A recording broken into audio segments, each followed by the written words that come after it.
All right, ladies and gentlemen, you are locked on Falcons. I'm your host, Aaron Freeman, and today is Free Agent Friday, where I brainstorm to come up with a bunch of offensive free agents I think the Falcons should sign so that they can improve on offense and improve in the trenches.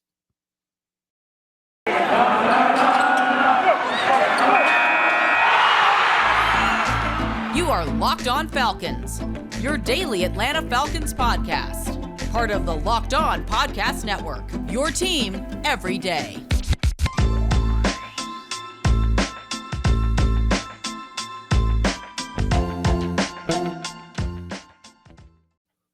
So, guys, you know me, I'm Aaron Freeman, been covering the Falcons for many years, formerly at FalcFans.com, RIP. Still going strong on Twitter at FalcFans, writing weekly content at The Falcoholic, and of course, the host of this illustrious Locked On Falcons podcast, your daily Atlanta Falcons podcast, right here on the Locked On Podcast Network, your team every day.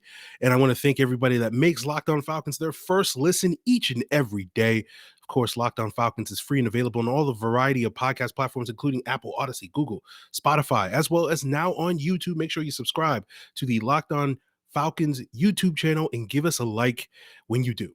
So today is the first of hopefully several free agent Fridays that we will do over the next month or so.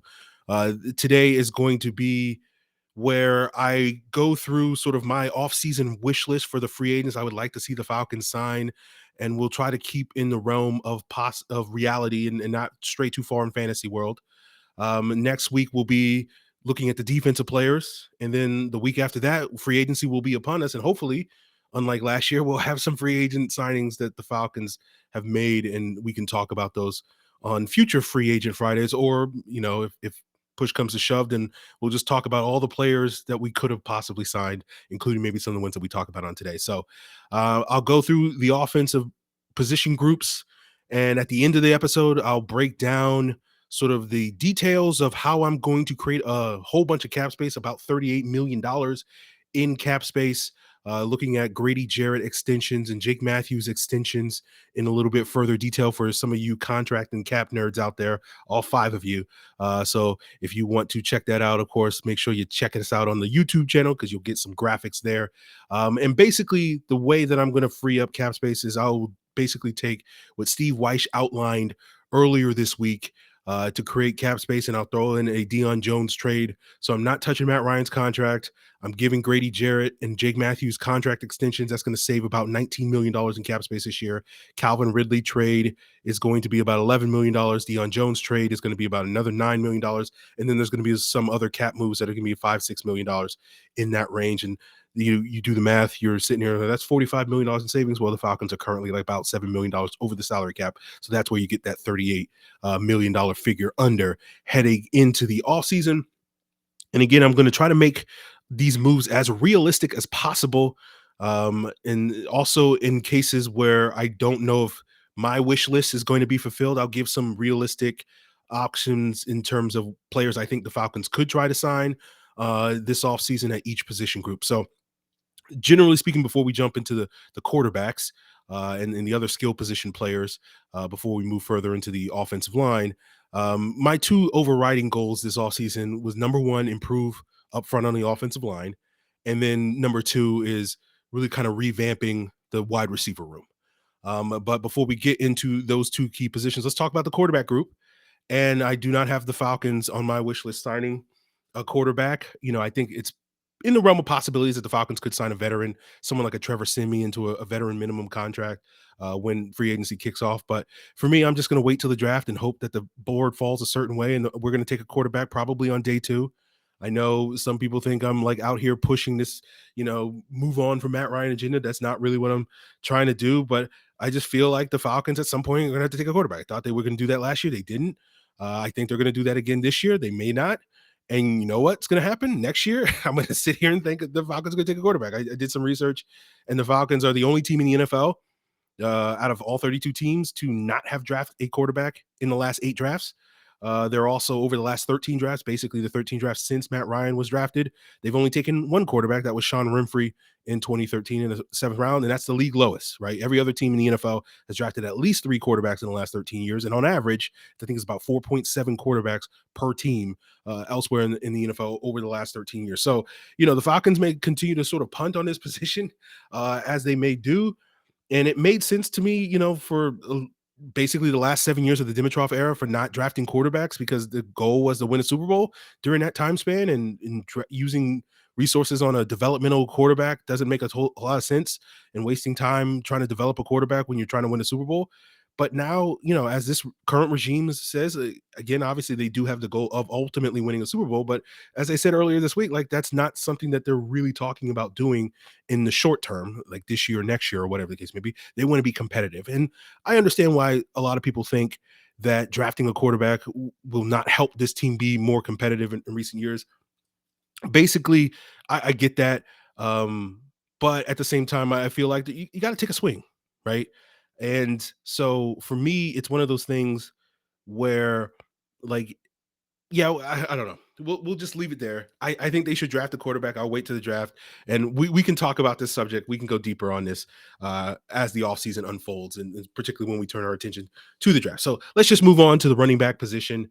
Um, Goal to be add to the running back room, not take away from the running back room. So, obviously we've talked already this week with Mike Rothstein and others about how, it could be an either or situation with Cordarrelle Patterson hitting free agency and Mike Davis. And it seems probably in realistic terms, one of those guys will be back, but probably not both. Obviously Patterson will be the priority for the Falcons. So in this sort of reality, I'm going to try to keep Cordarrelle Patterson. I know Pro Football Focus, in terms of their salary cap projections, and I primarily relied off of PFF for sort of calculating these numbers and whatnot to see if I can fit all these guys under the cap. They have Patterson projected for a 2-year $12 million contract, averaging $6 million per year. I'm hoping that I can probably sign Patterson for cheaper than that, like maybe like 2 years, $9.5 million or something like that. But let's say we keep Patterson, and probably in reality, the Falcons will probably then cut Mike Davis if that's the case. But I'm going to keep Mike Davis. I think his value as a pass protector gives you value. If we can keep Patterson, again, retain Quadri Olison, Caleb Huntley, I want to add to the running back room, not take away from it. And so I'm probably going to, similar to the quarterback situation, go into the draft expecting and wanting to take a running back probably in the middle rounds. But in terms of realistic free agent signings that I could see the Falcons signing in a world where Patterson is not back, JD McKissick makes a ton of sense. A wide receiver turn running back in the NFL, played with the Detroit Lions, was a kick returner for that team when Marquise Williams was the special teams coach there. Our new running backs coach, Philip Lindsay, went to Colorado. If in the world where the Falcons lose Patterson or Davis, I could see the team looking for a little bit more juice at the position. McKissick could bring that. Lindsay would bring that. He's an explosive running back, but went to Colorado where our new running backs coach, Michael Petrie, was an assistant when Lindsay was a freshman there. If the Falcons were to cut Mike Davis and then want to bring in a more physical running back, Marlon Mack would be a potential relatively cheap option that I think they could kick the tires on. Another player just to throw out, some dark horse, Jamar Jefferson, again, connected to our current running backs coach at Oregon State, has kind of fallen down the depth chart with the Lions, was a 7th round pick last year, kind of an undersized running back, but could be a guy that we could throw maybe a conditional 7th round pick in the 2023 draft at the Lions to bring him to Atlanta if the Falcons want a little bit more change of pace guys. So those are some 4, possible options I could see the Falcons adding this offseason if they're not successfully able to retain Patterson and or Davis and or want to supplement this room. But I'm going to probably try to keep all of those guys and bring in a rookie. So at the fullback position, of course, Keith Smith is staying. And, I was surprised that Steve Weiss didn't mention Keith Smith as one of those guys that is due for a contract extension to help out the Falcons salary cap. I'm being facetious there. But let's get to the wide receiver group. And this is probably the craziest idea I have right now. As I've said before, like, I want to keep the Falcons. I want to keep Calvin Ridley and Russell Gage on this roster if I can. But I think in the realm of reality, it's probably not going to happen. It seems like we're headed to a scenario where Calvin Ridley gets traded, and it doesn't seem likely at this point in time that, if the Falcons prioritize keeping Patterson and on defense, like someone like Foye Oluokun, and Russell Gage gets lost in the shuffle. And it feels like, you can probably get a lot of what you got from Russell Gage for a cheaper player. But let's talk a little bit about the Calvin Ridley trade. And, you want to get a first round pick. I still remain skeptical that another team is going to give you a first round pick, given sort of the year that Calvin Ridley is coming off of. But I look at a trade like Stephon Diggs, when you look at all the draft picks that Buffalo gave up to Minnesota, it basically, when you use the trade value charts, it adds up to about the 18th or 20th overall draft selection in round one. So that's what you're kind of hoping to get from another team. But, and let's say the Falcons trade him hypothetically to the Patriots, and they're picking at, I think, 21 this year. So you're sitting there thinking, okay, let's just swap that 21st overall pick straight up. But of course, as I said, I feel reluctant, skeptical that teams are going to give that up. And the Patriots have already been fleeced once by a Falcons team in wide receiver trade. So they're going to be like, no go. So let's say if you're the Falcons, you can counter offer, give us a third this year. And then give us a second in 2023 and a second in 2024. And the 2 seconds and a third add up to be basically in trade value chart, the equivalent of a first round pick around that range that we talked about. And the Patriots go, okay. And then the Falcons say, okay, like, and if make those 2 seconds conditional, right? And basically, if Calvin really comes and balls out for you guys and let's say puts up a career high in terms of 1,375 yards receiving, which would be a career high for him, then those 2 seconds turn into a first round pick next year. So in the end, you're getting a first and a third in the event that Calvin really balls out this year in New England. And that's basically what the Giants got back in the OBJ trade. So the 2 seconds and a third basically is the equivalent of what the Bills got in the Stephon Diggs trade. And the potential is if Ridley balls out, then it's the equivalent of OBJ 30. So is that realistic? I don't know, but like, let's just say that's the situation. So PFF, when it comes to Russell Gage, has him projected to get like 4 years, $30 million, and I think you can probably get like 80% of Russell Gage for probably cheaper than that. Like, for instance, Zay Jones is projected to get a 3-year, $18 million contract. And so, like, if the Falcons want to get a little bit cheaper, Zay Jones would be a decent option for them. But what I'm planning on doing is I'm just going to basically go out there and bring a whole bunch of special teamers to Atlanta and have those guys compete, right? I want to get these blue collar, tough, physical guys, add some speed. I want to get bigger. I want to get faster at this position and completely revamp this room, right? So right now we only have Frank Darby returning. Maybe I re-sign Tajay Sharp for a 1-year veteran minimum contract to bring him back just to get some continuity in the room. But, Kyle Pitts is going to be my number one wide receiver. And basically, or number one receiver, I should say. He's going to be a tight end. And so basically my number one wide receiver is going to be my number two receiver, right? And so I'm going to look at Will Fuller. I'm going to look at Brashad Perryman. I'm going to look at DJ Chark, and I'm going to hope to sign one of these guys on a real cheap deal. Will Fuller's going to be my first option. He's projected by PFF for a 1-year, $7 million contract. I'm hoping because he's basically missed on average 7 games every single year, I should be able to get a discount on that and say, like, sign him to a 1-year, $3.5 million contract and make up the difference with incentives or something like that. I want that sort of vertical deep threat capability. It's kind of a boom bust situation, high risk, high reward, because Will Fuller, again, is injury prone. If not him, then DJ Chark. He's projected by PFF to have a 3-year, $36 million contract. So I can't afford that, but hopefully we can get him on like a 1-year, $5 million prove it deal or something like that. With, again, incentives coming off of the ankle injury that cost him this season. And if not, then my plan C is Brashad Perryman and get a big X wide receiver that can take the top off of a defense and, again, dealt with injuries throughout his career, and maybe sign him to a similar sort of deal to what we're talking about with Will Fuller, incentive-lated contract or whatever the case may be. And that's kind of my goal, to get the go-to guy in the wide receiver room. And some of you are probably wondering, why would you sign Will Fuller and DJ Chark? They're injury prone. And before you said things like you shouldn't sign Michael Gallup and Chris Godwin. Well, the main reason is because Gallup and Godwin suffered ACL tears at the end of the season. And so there's a 9-month recovery. And so they may not be able to practice until September. So they will not really have time to build a rapport with Matt Ryan. And then, Will Fuller broke his thumb in October. DJ Chark broke his ankle in October. So they should be ready to go by OTAs. And so they can build that rapport with Matt Ryan and be basically the number 2 receiver in this offense. But truth be told, like, when I look at this wide receiver room and in terms of what I want to get from it, I think we'll probably be in a position where 6 months from now or 9 months from now, we still might be talking about this wide receiver group being one of the weakest groups in the NFL. But basically, my strategy is I got to cut corners somewhere so I can afford to improve my offensive line. We'll get to that later. And I feel like the wide receiver group is a place to do it. And we'll just bring in a bunch of guys to compete for jobs. And if I can successfully get like a Will Fuller type to be my go-to number one receiver, I'm going to draft somebody early in the draft that's going to basically be the number two receiver, and hopefully he can hit the ground running as a rookie, which we know is not necessarily a reliable strategy. And then I'm going to have a whole bunch of guys. I'm probably going to sign like 5 or 6 guys to come in and compete for the 3, 4, and 5 wide receiver spots, right? And guys I'm looking at are like a big slot receiver like Zach Pascal, who played for Tennessee on the practice squad when Arthur Smith was there a couple of years ago. Cam Sims is another good slot receiver.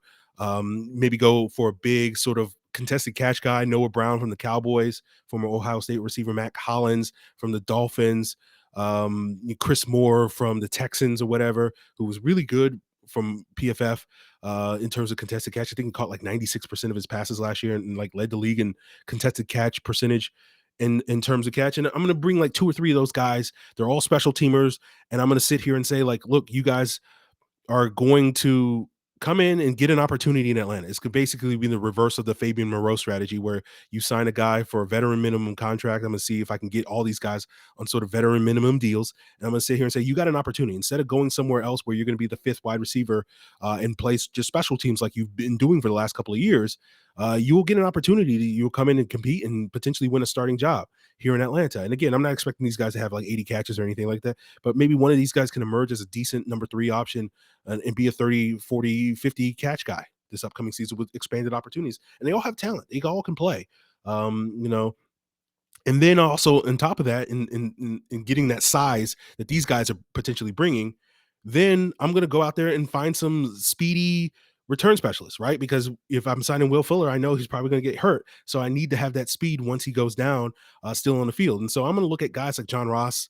I'm going to look at guys like Chris Conley, Byron Pringle, Khalif Raymond, Isaiah McKenzie, Alex Erickson, these guys that have that yak ability because they're comfortable with the ball in their hands. They have the vertical capability to take the top off of the defense.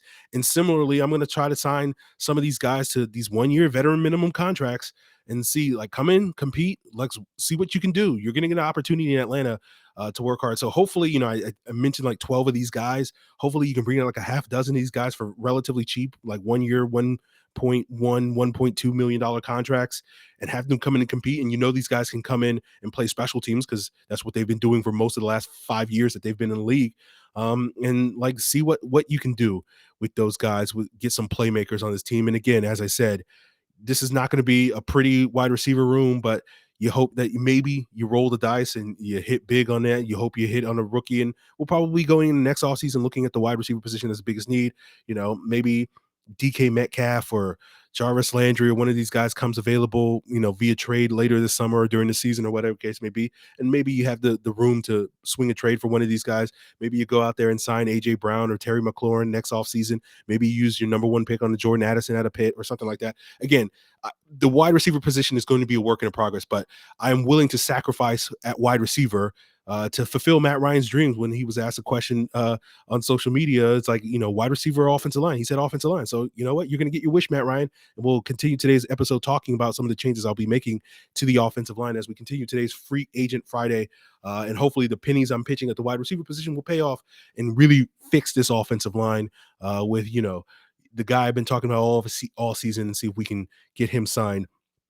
And we'll get into that as we continue today's Locked On Falcons episode. But as sort of combine stuff is going on, you know, I told you guys earlier this week that I was looking at some prop bets. And betonline.net is the number 1 spot for all your sports betting needs. And looking at prop bets, if you like combine stuff, if you like draft stuff, I put a prop bet on who's going to be the number 1 pick. And I took Ike Ekwonu when he was at plus 400 or 4-1 odds earlier this week, because I knew it was going to kind of change after this weekend at the combine. It's already changed today. It's plus 175. So, you know, I got pretty good odds when they were decent with Ike Ekwonu. You can also place bets on how fast Rich Eisen's 40 time is going to be, whether or not John Ross's 40-yard dash time is going to get broken this weekend. So you can find all that and more at betonline.net. And it's not just combine and draft props. You can bet on basketball, hockey, boxing, UFC, all the way to your favorite Vegas casino games. So head to the website today at betonline.net. BetOnline, where the game starts. So before we get into the offensive line, let's talk a little bit about the tight end position. And I am going to, one of the cap cutting moves that I'm going to make is trading Kendall Sheffield. I'm hoping to trade Kendall Sheffield for a player, right, and get a body somewhere that can come in and compete for a job. And I'm thinking, okay, let's trade Kendall Sheffield and reunite him with Dan Quinn in Dallas. And I'm looking at the Cowboys roster. And I'm like, okay, who can we get? And I'm looking at, okay, tight end. Got to help out Arthur Smith, get him a tight end. Sean McCune, who's like their third string tight end. I think you wind up saving about $1.6 million with this trade. The Falcons do. And so you bring in Sean McCune, he can come in and compete with Parker Hesse for that number 3 tight end spot. And then I'm going to go out in free agency and sign a number 2 tight end. I need a blocker, right? We saw how the Falcons utilized their number 2 tight end. It's going to be a guy that blocks. Obviously, if you have pass catching ability, that's an asset, but I don't suspect that Arthur Smith is really going to maximize that guy's skill set. So it's not something that's a priority. So I want someone who's a big physical blocker. I'm looking at Will Dissly as a potential option for the Falcons there. Maybe sign him to like a 1-year, $2 million contract, something like that. Get some bang for your buck. In terms of potential options, Max Williams, Mo Alley Cox, there's some more expensive options out there. But again, I want to sort of skimp a little bit here. I think Dissly gives you your best bang for your buck.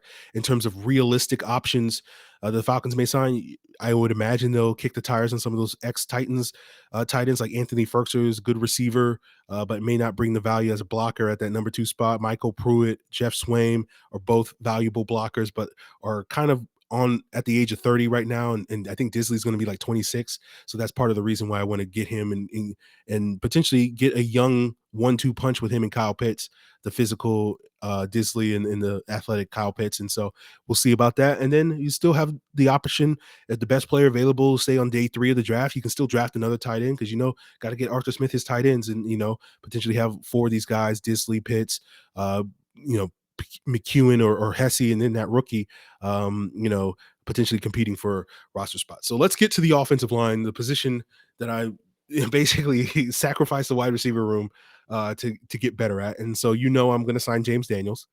PFF projects him at 5 years, $50 million. Do I think it's particularly realistic that the Falcons are going to sign him? Probably not. Like, similar to me pounding the table for Joe Thuney last year, I'm going to pound the table for James Daniels until that day arrives sometime in the next 2 weeks, where if and when he doesn't sign with the Falcons, then, I will cry myself to sleep and move on, right? As I did a year ago, and I will continue down this path. But, a lot of people sort of look at James Daniels, he's going to be too expensive. Again, $10 million a year, I think is a bargain for him instead of like, $14, $15 million a year, which is sort of like peak guard money in the markets today, but we'll see how that goes.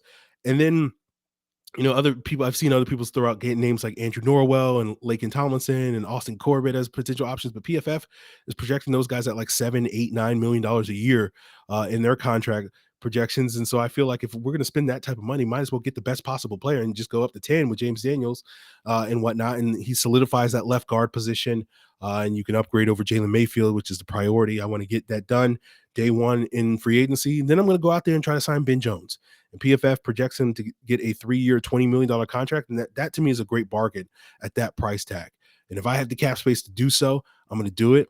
And in reality, I'm comfortable living in a world and running it back with Dahlman and Hennessy at the center position. But if I have an opportunity to get Ben Jones, I'm going to get him and make sure I solidify that center spot for the next 2 or so years with that 3-year contract.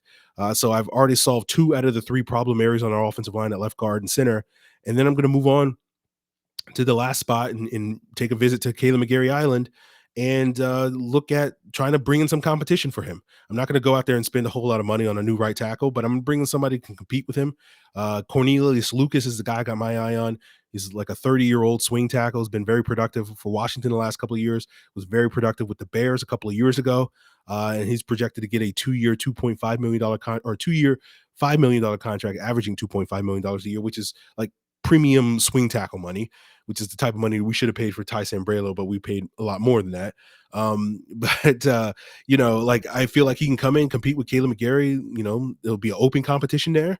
And I feel like when you're starting lineup with Jake Matthews, James Daniels, Ben Jones, Chris Lindstrom, and the winner of these two guys between McGarry and Lucas is a really solid, improved, stable offensive line, and hopefully you nip that issue in the bud. We know our offensive line has been really bad the last 3 years, and I'm hoping that all the pennies I'm pinching, elsewhere on this roster nip that issue in the bud. We will no longer have a bad offensive line, and so that Matt Ryan can have that good offensive line that he wants in his final years in the NFL, whether that's this year, next year, whenever.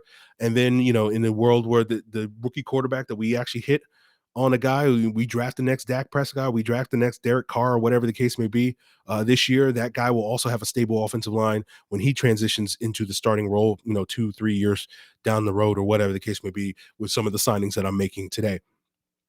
And, I think in terms of realistic options for the Falcons, if the Falcons are going to go cheap at this position and bring in some competition for Jalen Mayfield, I don't think it's any of the guys like Norwell or Daniels or Tomlinson or Corbett are likely to be those guys.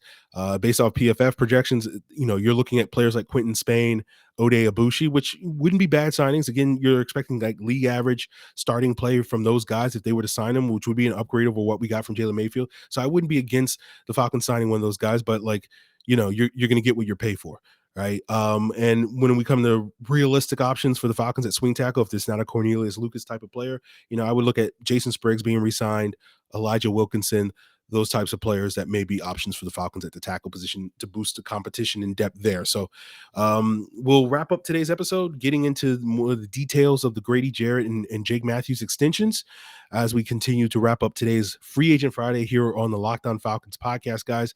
But before we get there, guys, I do want to plug the NFL side of the Locked On Podcast Network. Of course, you can check out the Locked On NFL podcast each and every day on your favorite podcast platform or on YouTube, covering all the stories around the NFL. So check out Locked On NFL on your favorite podcast platform. So, guys, one of the things that's tough about trying to eat healthy and getting into shape is, eating healthy can be boring because you eat the same old things every single day, and you want to have that variety in your diet. And one thing that can help get that variety in your diet is the Built Bar, the best tasting protein bar on the market. Built Bars are just like a candy bar, but they're better than a candy bar because they don't only taste good, but they're good for you. They're low in sugar, low in calories, low in carbs, unlike real candy bars, and high in protein and fiber. And you get that variety in your diet because Built Bars come in a variety of flavors, whether you like churro puff, banana cream pie, white chocolate cookies and cream, mint brownie, coconut almond, peanut butter brownie, salted caramel, so much more. So go check out all the different flavors that you may be interested in order to vary up your new diet as you try to eat healthier by heading over to built.com and use the promo code LOCKED15 to get 15% off your order. That's promo code LOCKED15 for 15% off at built.com. So let's wrap up today's episode. And, for those of you that are contract and cap nerds, we'll break down sort of what I foresee in the world where we can follow Steve Weich's, outline for the offseason and give Grady Jared some realistic extensions, Jake Matthews some realistic extensions. And for those of you that are listening to the audio version of the podcast, why not head on over to YouTube to check out the graphics that are about to drop on your screen right now. And for the 5 of you that are real contract and cap nerds, go ahead and pause your screen so that you can go over the details. But I'll go over basically what I have on screen in using overthecap.com with your one-stop shop for all your interesting salary cap quandaries.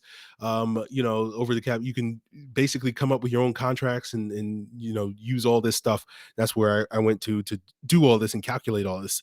So Grady Jared, I'm signing to a 3-year $67.5 million contract extension with like $45 million guaranteed, with that potentially ballooning up to $59 million with a roster bonus that will be paid out in 2023. And you extend his contract from being up after the 2022 season. Now it's through the 2025 season. 22.5 million per year will make him pretty much on par with Aaron Donald, but I expect Aaron Donald over the next 6 months is probably going to sign a new contract and probably get like 28 or more million dollars per year. So there will be a pretty sizable gap between 1 and 2 if that's the case. But basically the way I constructed this contract extension will save about $10.75 million in cap space this year by taking his $16.5 million base salary, lowering it to about $1.5 million, and then taking the difference, which is $15 million, using that as a signing bonus and spreading that over 4 years. That saves you about $10.75 million this year. And then in 2023, he gets about a $14 million roster bonus, which is what pushes his $45 million guarantees to $59 million.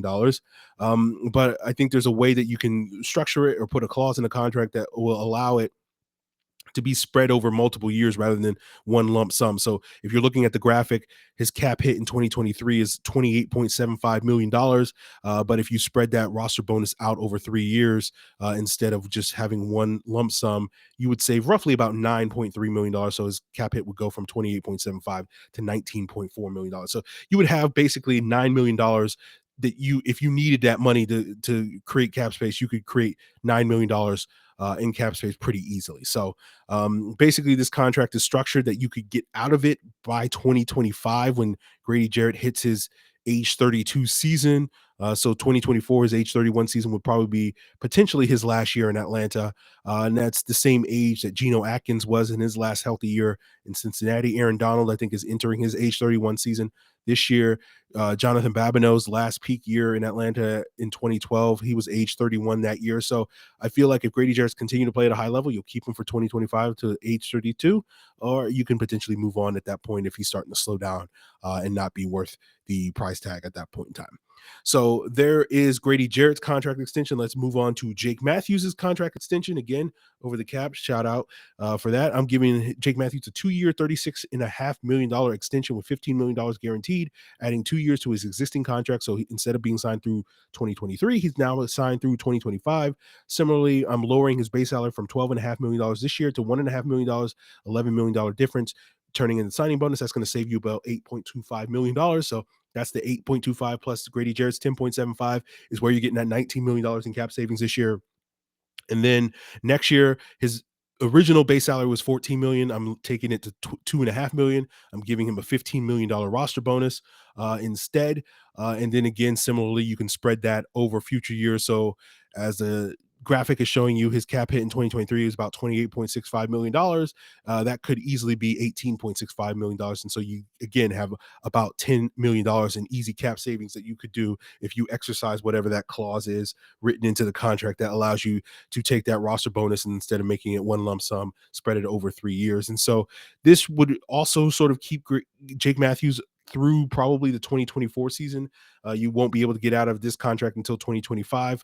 2024 would be his age 32 season. We've talked before in the past about how age 31 was about where the Falcons decided to move on from Tyson Clabo. That's where Justin Blaylock retired. So you do wonder, look, hey, can Jake Matthews still be playing at a high level at age 32? You hope so. He's got those Matthews bloodlines. His uncle Clay and his dad Bruce played till they were 40. So you hope Jake Matthews can continue to play as a high level left tackle, through the age of 32, and we'll see what happens. So there is those of you guys that were interested in that.